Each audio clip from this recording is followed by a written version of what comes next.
Jake Boudry, and I am the Foundation Scholarship Counselor at MSU Denver. And today we're going to talk about how to get your scholarship application done, among other things. But that's what I'm going to primarily be talking about. And are we going right into the presentation, or are there more introductions? Is that it? Sam, do you want to go ahead and introduce yourself and staff? Yes.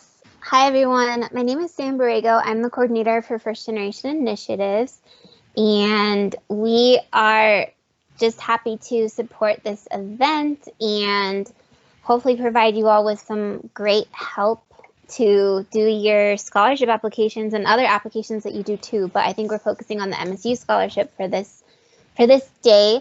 And I think Sally is here and Julie will be joining us in a bit. And I can't remember who else is here from our staff. So if they want to introduce themselves too really quickly, because they'll be helping you all with the writing process. So yeah, like Sam mentioned, my name is Sally.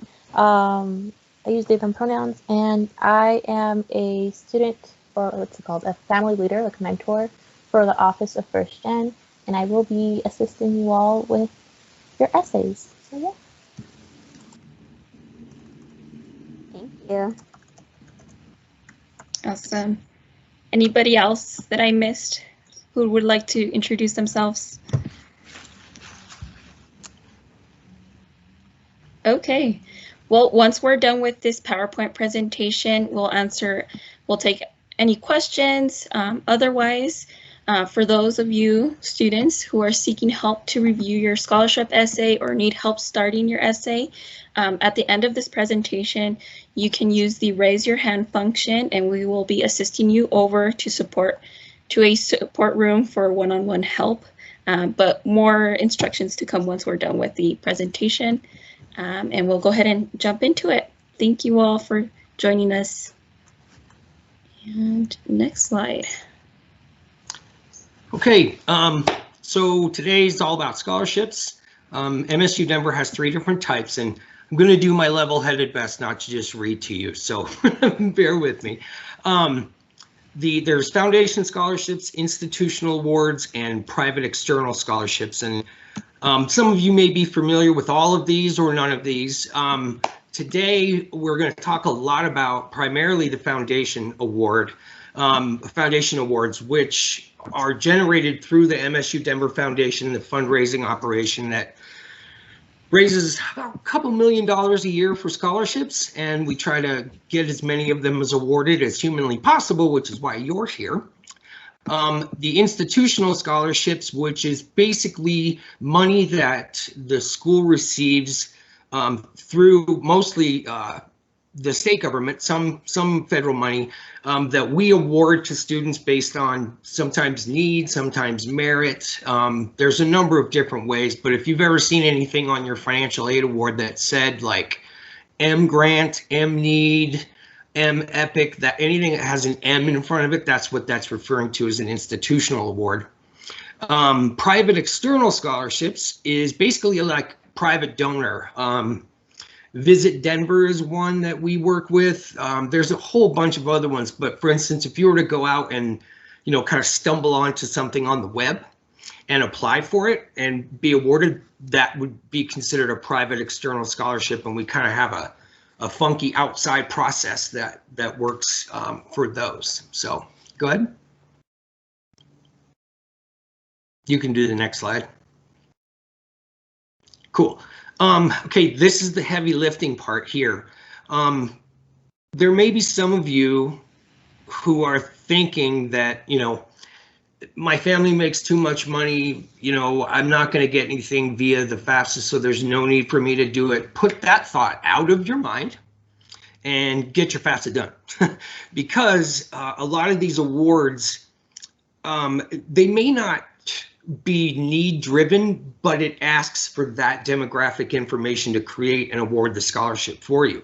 So even though you're not going to take out any student loans and maybe you're not eligible for a Pell Grant, we might still need your FAFSA information to award you a foundation scholarship. So it's always a good idea just to do it and get it over with.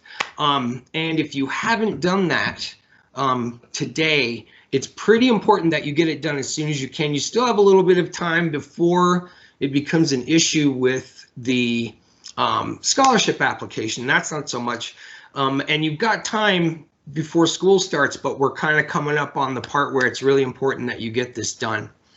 Also, the Dreamer application is what we used to call it, which is for all the undocumented DACA students out there.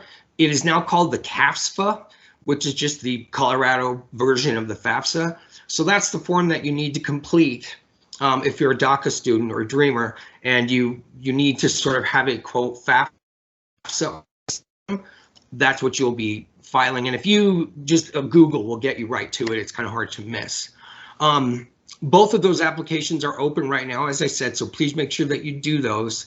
And I know this one's kind of rough because it's almost March 1st now, but we would hope that you would have most of that stuff completed by now. But if you don't, it's not too late. We definitely would encourage you to still get everything that you can get done.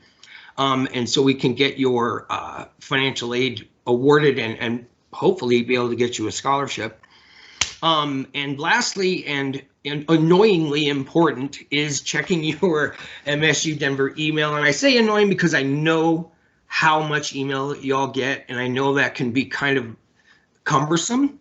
But especially coming from financial aid, a lot of those things are time sensitive and super important that you get them done so that we can make sure and get you awarded. So, you know, just take a second, open it up, make sure there isn't anything in there that's really important. Sometimes it'll be just a reminder about something.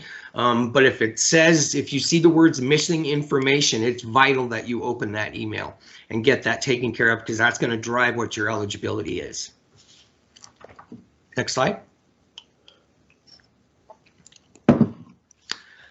Scholarship application process. I've kind of covered this broadly here as we've talked already, but the MSU Denver scholarship application, the one that we're talking about today, is a scholarship application that puts you kind of in the queue for I have 244 active awards this year. So there's a lot of scholarships in there. And this scholarship application sets you up to be eligible to receive any one of those. And you can receive more than one. So some people have gotten 3 and 4, you know, so and completing that scholarship application is the only way for you to be eligible for any of these, the way the system is set up. So, you know, it, again, very important to get this done. And we'll talk a little bit more about the actual application and kind of how it guides you through the system and things like that as we go here. Next. Okay, so the recommended opportunity scholarships, and again, we'll look more at the technical part of this as we get into the application, but basically there are 2 types of scholarships in the general scholarship application system.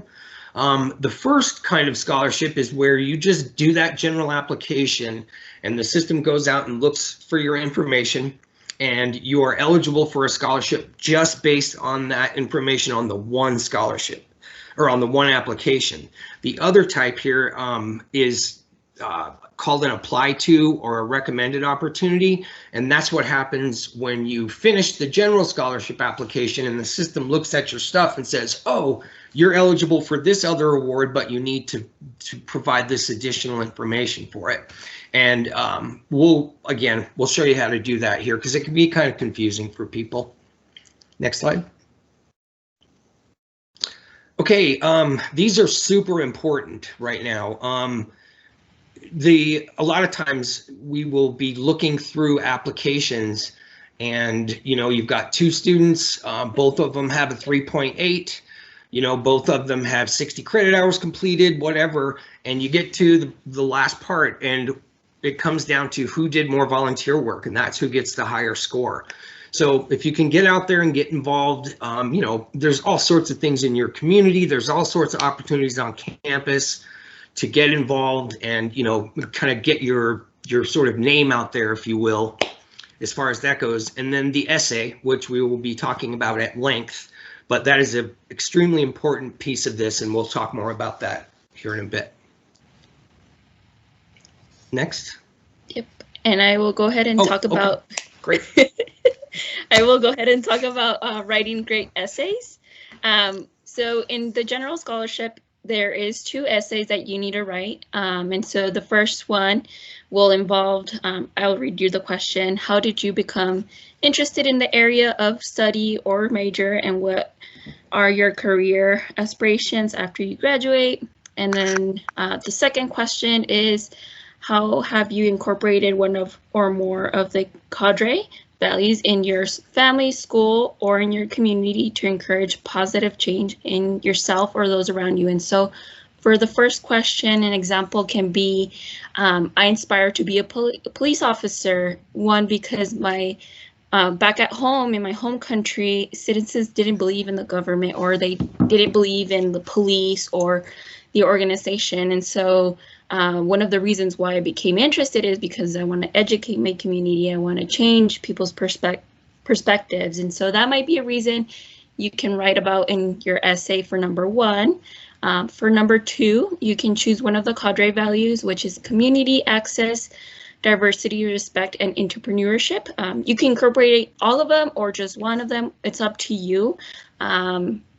One of them can be community. Through the pandemic, community can look a little bit different. So you can talk about virtual community that you have been developing within the school, within your family, who knows, whatever that motivates you or that created a positive change to yourself throughout the pandemic. Another one can be access to campus resources or community that have impacted yourself, your family, or maybe it's the impact you created to communities to access resources. So many of these values have contributed to a positive change within yourself, or you have made those differences, especially within the year that we went through. For 2020 was probably a rough year for all of us, but we got a lot of positive outcomes out of that year. And so you could definitely discuss those values and those experiences in your essay number 2. And so we'll go ahead and go to the next slide. This one, if you're stuck on, you don't know what to write about, these are some ideas and prompts that can get you thinking and started. For example, leadership and community service. These questions can be centered around what community service have you done? And this one looks a little bit different since this past year we didn't do much.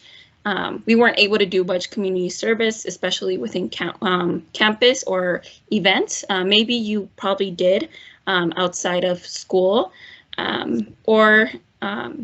What have you learned from this experience and how did you shape you as a student? Maybe you can talk about leadership as in the virtual setting. How did you step up in the classroom virtually, and what did you learn from that experience? Those leadership skills can definitely bring outside of your authentic self. And so that can be a prompt that can start you thinking about maybe question 1 on the essay. Personal accomplishments and experiences. What have you accomplished within the year? We know 2020 was a rough year, and so maybe there was a lot of huge accomplishments or experiences that came out of that year. Educational path. This one again can start you thinking, can get you thinking on question 1 for your essay about the area you studied, why you chose it, what are you hoping to get out of, and what impact are you trying to make in the community within your degree. And so those are a few prompts that can start if you're starting your essay. And so we'll go ahead and move on. Jasmine, Yes. before we go further, we do have a question, I think, or a comment. Someone's raising their hand. Or Nella, is that how you say your name? Do you want to unmute and ask your question? Hello. I don't know if you guys can hear me. Yes. Yes. We can.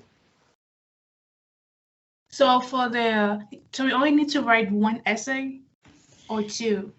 You need to write 2 essays, yes, to answer the 2 prompts.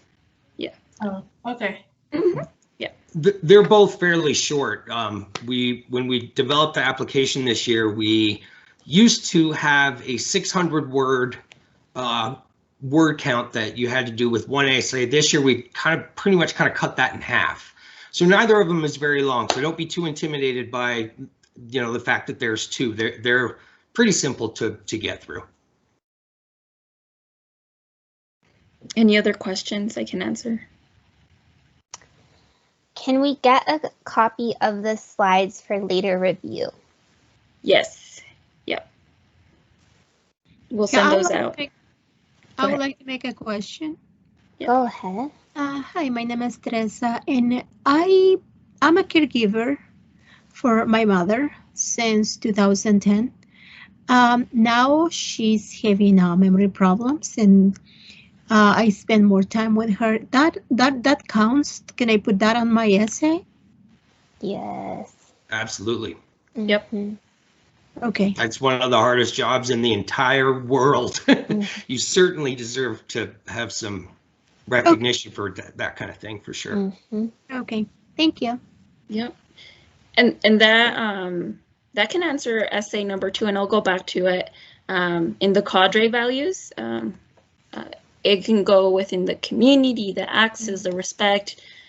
I mean, your job providing for your mom, I mean, it can mean so many things, but it definitely falls under all the values, and you can definitely add it to your essay for sure. Okay. Mm. Thank you. Mm-hmm. Thanks for asking. Did you have another question, Ornella? No, I'm fine. Oh. Thank you. Uh-huh. Yeah. Alrighty.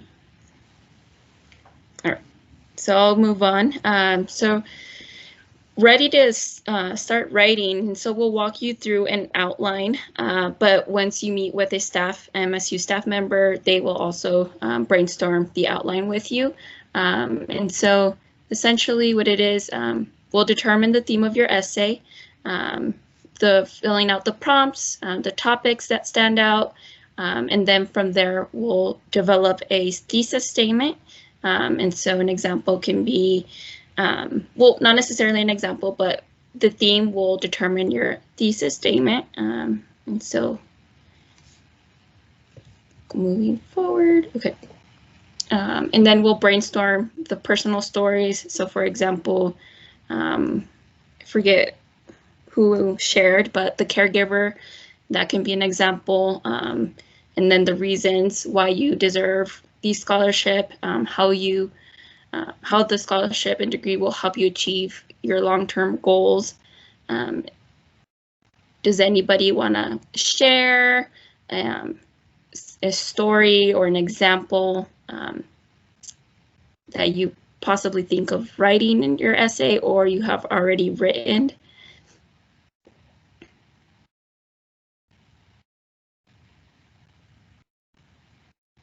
I can say something about it. Yep.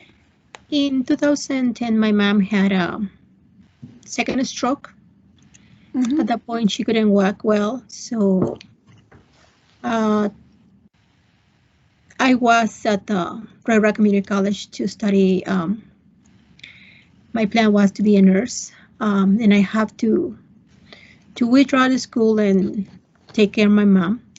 Mm-hmm. And I started reading books. I didn't have any computer at that point, so I started buying books about health, and I started working on her diet. Mm-hmm. And I understood why she had a stroke, because how her diet was, and she was not making any exercise. She was working a lot and having a lot of stress. So we started working on her diet, and she became more like eating more vegetables and fruits and good fats. And at the point of the time that she had the stroke, her sugar was very, very high. She was diabetic and type 2 diabetes. And I've noticed that I could help her a lot. I mean, at the point that she's not taking any medicine right now for diabetes. Blood pressure is under control. The only problem right now is the memory problems that she has because the stroke. But the issue that it was, I mean, taking a lot of medicine for diabetes and high blood pressure, and all the risks have decreased, and she's not taking any medicine for diabetes. So, and I did this without any knowledge about nutrition. So that's why I decided to come into nutrition career. So Yeah. that was the event bringing me to this point. I think you have the makings of a fantastic essay right there. There's not a doubt in my mind about showing how you have taken initiative to learn things you didn't know about, you know, how different ways you interact with your community, all that stuff. That's great. Yep. Yeah. Thank you for sharing. Yeah, like Jake said, right now, you basically, the reason why you went into the career and then how it will help you progress throughout your career too. So those are key points that you can write down and so include in your essay. I'll move on forward. Thank you. Yeah, of course. Sam, I'll turn it over to you. Thank you. Mm-hmm. Is it Teresa or Teresa, maybe? I just wanted to say thank you for sharing your story. And Jasmine, can you go back one slide for me? Yes. I was just going to say really quickly, I think the story that you shared is really great. And if you want to break it up into certain parts, your personal story example would be, you know, the history of your mama and maybe not being able to afford some of her medicine, but also trying to pay for school and stuff on your own would be like reason 2, like section 2. And then how the scholarship and your degree will help you long term, like you want to serve that community and connecting it back to the cadre. So I think that was a really good example of how you all can use your own experiences to write this essay. And I know that there's probably a lot of first gen people in this call, at least I hope there is. If you're first gen, do you want to go ahead and put it in the chat and just be like, yay me, or just say first gen or something like that. I'm first gen. And then Jasmine, do you want to go to the next slide? Yep. So yeah, if there's anyone first gen in here, shout out in the chat. Welcome, glad you're here. Hope you're proud of yourselves. And that's what we want to talk about for this next section. And we want to acknowledge how unique it is and how powerful it is to be a first-gen student, and how all of you have overcome different challenges in your life. And again, Teresa, thank you so much for sharing your experiences. And I'm sure that all of you on this call have other experiences that you could very easily talk about with having to, you know, support family members, you know, younger siblings, mamas, cousins, whatever. And, you know, ways that you had to navigate your college experience on your own. So like figuring out the application process, figuring out this whole scholarship process, all the things that you've had to navigate, those are things that you can talk about, the challenges and doing this on your own and not necessarily having the guidance of your parents. That shows so much commitment. It shows leadership. It shows dedication, the cadre values that I just forgot, but community, you know, with supporting your family, that's community. Your family is community. So don't forget that.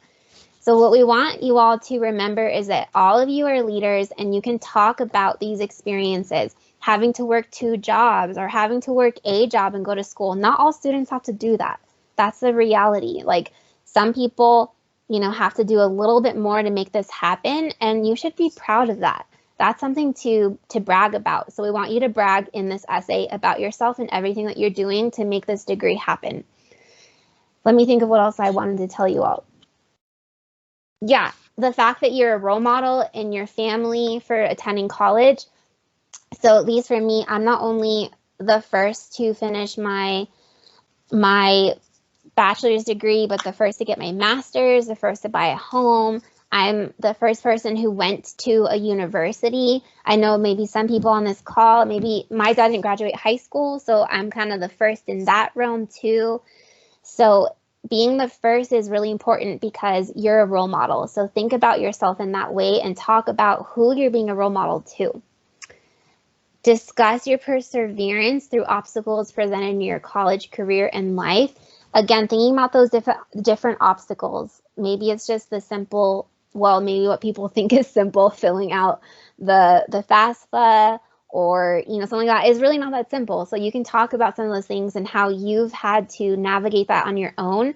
And that shows entrepreneurship. That is one of the cadre things. Like, entrepreneurs are people who are creative or innovative. And you definitely had to be creative and how to figure out what to do with your college experience. So that's really what we want you all to hear is you have so much to talk about. It's just writing it down and then kind of reformulating it to fit with the certain questions that they're asking you. And that's what we're here to help you do today is, if you already have something, great. If you don't have something written down, then we can kind of help you brainstorm, fit it in with the questions. Does anyone have any questions about what I said or anything else?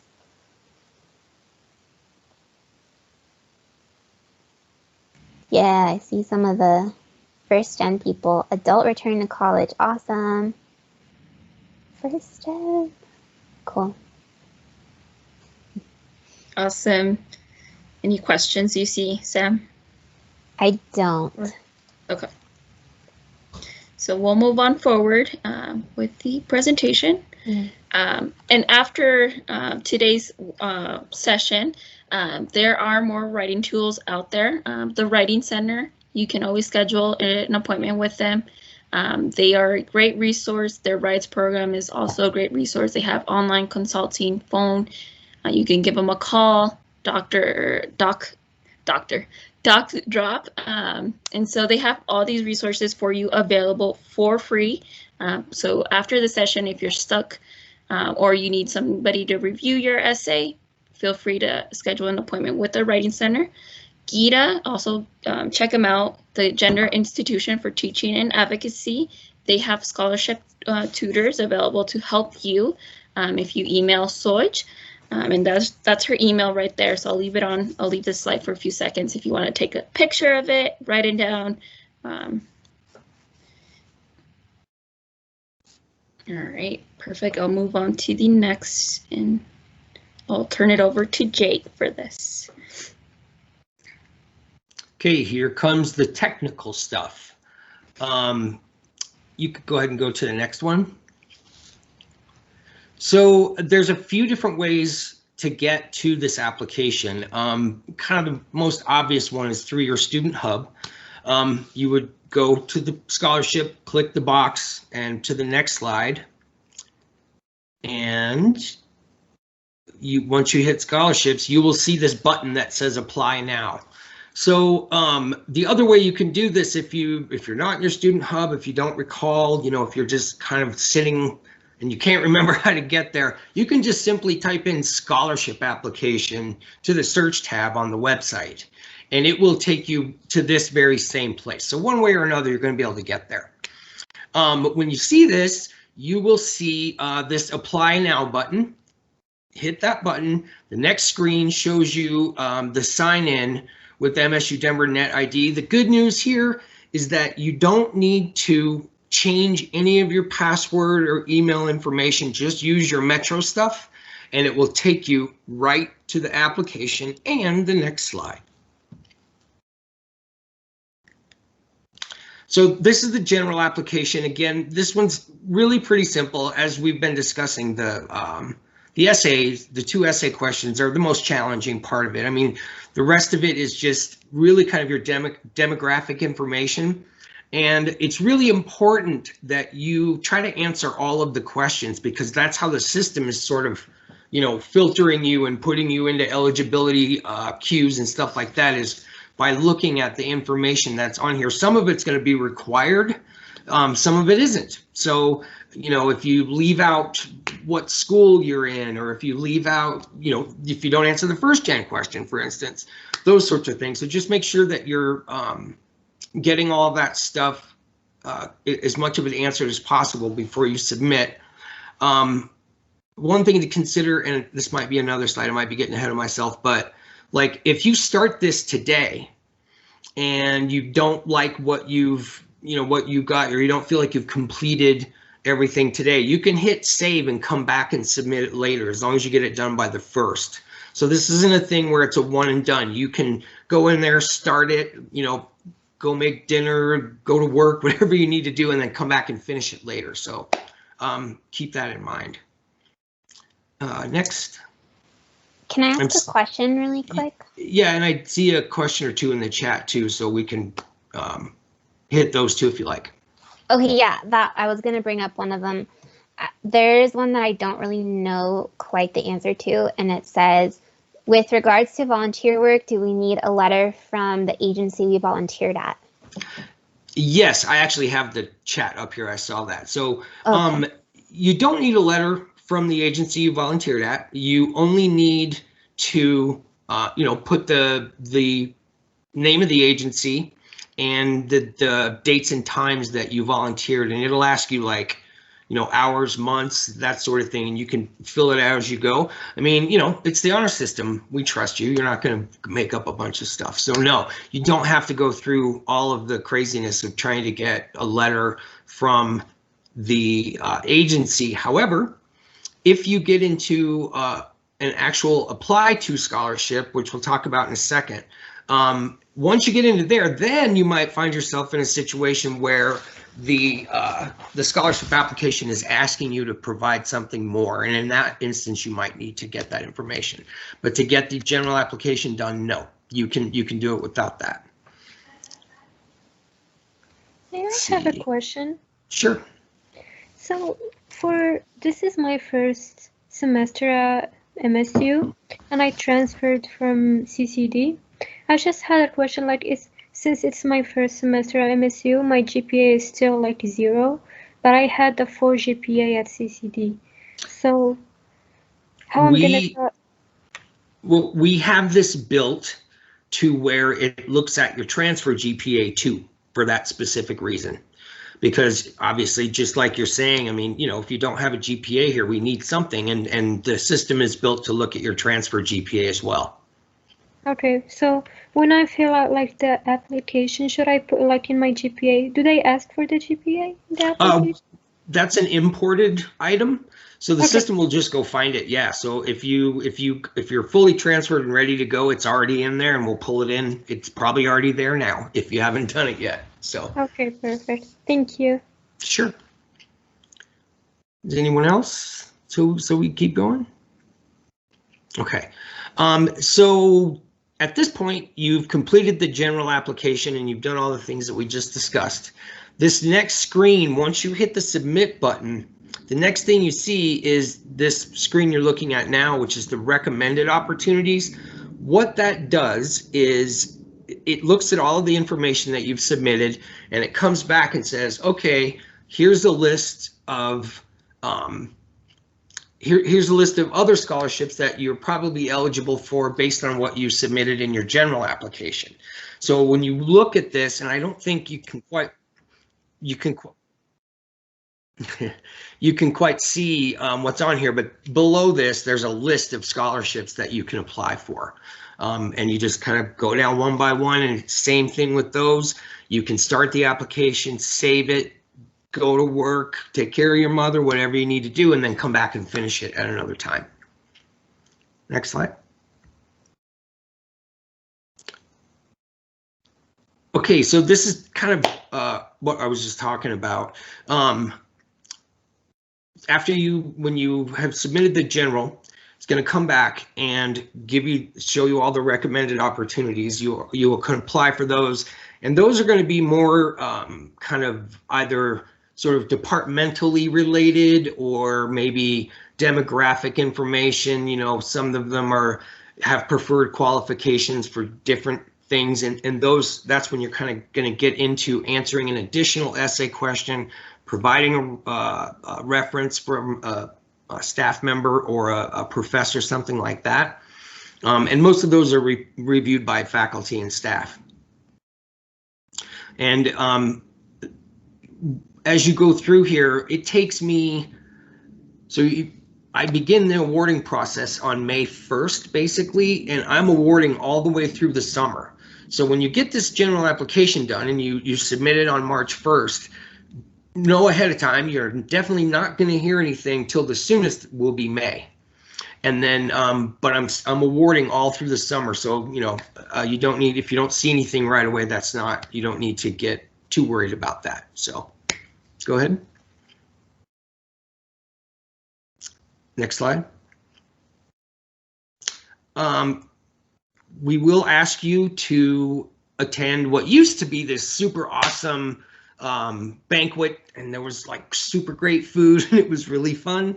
It's going to be a little different this time around, but that's okay because next year we'll be back. You're going to be asked to write a thank you letter and send it back to us, and all of this is really super automated. It's not a hard thing to do. It's pretty simple to submit, and you can just kind of let the process take its course when that happens and get the thank you letter done. Next slide.